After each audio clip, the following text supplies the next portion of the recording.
حبيت اليوم نوصف لكم أجواء النجاح في البكالوريا، لعلها تحفزكم وتشجعكم على الاستمرار في التحضير الجيد للبكالوريا.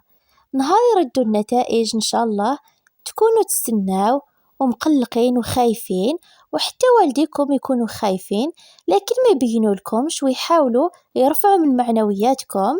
وكي تبان النتيجة ويبان باللي نجحتوا إن شاء الله، ستصرخون عاليا وكلكم سرور، ستهتفون وتقولون تحصلت على البكالوريا. فرحة لا توصف وتكون أجواء مؤثرة، انتوما طايرين بالفرحة، والديكم فرحانين بزاف ويعنقوكم ودموع الفرحة في عينيهم، وينساو تعبهم كامل كي تفرحوهم بالنتائج. فرحة البكالوريا فرحة العمر، لا تضاهيها أي فرحة أخرى. الناس كامل فرحانة وتبارك لكم، وانتوما رافعين رأسكم وفخورين بنفسكم، ووالديكم ينظروا لكم نظرة فخر وحامدين الله أنهم شافوا هذا اليوم.